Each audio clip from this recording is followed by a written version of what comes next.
छात्रों का प्रदर्शन था अपनी चिंताओं को लेकर के, अपने कंसर्न्स को लेकर के, अपनी आकांक्षाओं को लेकर के। क्योंकि मैं भी एक अभ्यर्थी रहा हूं एक वक्त पे, चाहे डीयू में एडमिशन का हो, एसआरसीसी में हम लोगों ने एंट्रेंस एग्जाम लिया था, चाहे अपना पोस्ट पीजी एमबीए जहां से किया है उसके लिए हम लोगों ने एग्जाम लिया था जीमेट का, टॉफल का। और इसके बाद अलग अलग जो परीक्षाएं हम लोगों ने ली है अपने जब थर्ड ईयर में थे, चाहे कैट का एग्जाम हो, चाहे एक्सएलआरआई का एग्जाम हो, तो हम लोग को पता है कि इसमें कितनी तैयारी लगती है, कितना कठिन होता है। उनके एस्पिरेशंस को हम लोग भी समझ सकते हैं। एक शांतिपूर्ण तरीका था उनका ये बताने के लिए कि भाई हमारी जो चिंताएं हैं उसको सरकार सुने और उसको संजीदता से समाधान करे।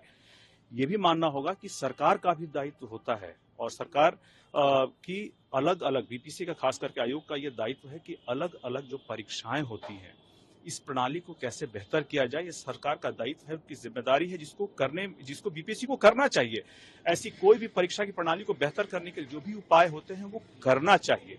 तो यही करने के क्रम में अगर जो परीक्षाओं छात्र और अभ्यर्थी हैं उनकी कुछ चिंताएं हैं तो उसको भी एड्रेस करने के जो एक शांतिपूर्ण उनका प्रदर्शन था, उसमें एक राजनीतिक दल, विरोधी राजनीतिक दल जो अब अप्रासंगिक हो चुका है इंडिया गठबंधन के सामने, अपने असामाजिक तत्वों को उसमें घुसा करके उन्होंने इस पूरे प्रदर्शन को बदनाम करने की कोशिश की, अभ्यर्थियों को बदनाम करने की कोशिश की। हर ऐसा मुद्दा जो राजनीतिक मुद्दा नहीं होना चाहिए उसको उन्होंने उठाने की कोशिश की, युवाओं के भविष्य से खिलवाड़ करने की कोशिश की। इसकी हम लोग सख्त निंदा करते हैं।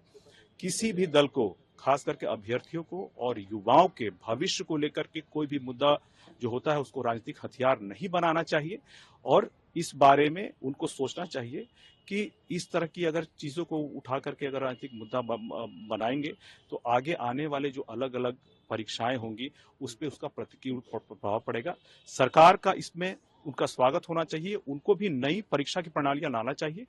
कोशिश करना चाहिए कि इसमें अभ्यर्थियों को भी जहां तक हो उनकी चिंताओं को, आशंकाओं को समाधान करना चाहिए। और हम लोग चाहेंगे आने वाले समय में भी, चूंकि अभी क्या है कि जब भी प्रीलिम्स होने वाला है 13 दिसंबर को, 17वीं जो ये है उसका बीपीएससी ने ऑलरेडी एक क्लैरिफिकेशन दे दिया है कि इस वाले में नॉर्मलाइजेशन लागू नहीं है, जिसका स्वागत है। बिल्कुल ये पॉलिटिकल ये कॉन्स्पिरेसी है राजद की तरफ से। इन्होंने कोशिश की है इस शांतिपूर्ण जो उनकी उम्मीद थी, चिंताएं थी, उसको उन्होंने एक गलत तरीके से भड़का करके कोशिश की कि कैसे इस विरोध को वो उग्र बना सके, भड़का सके, ताकि वो एक अपनी जो उनकी प्रासंगिकता धीरे धीरे खत्म हो रही है इंडिया गठबंधन के सामने, अपने आप को कैसे प्रासंगिक बना सके।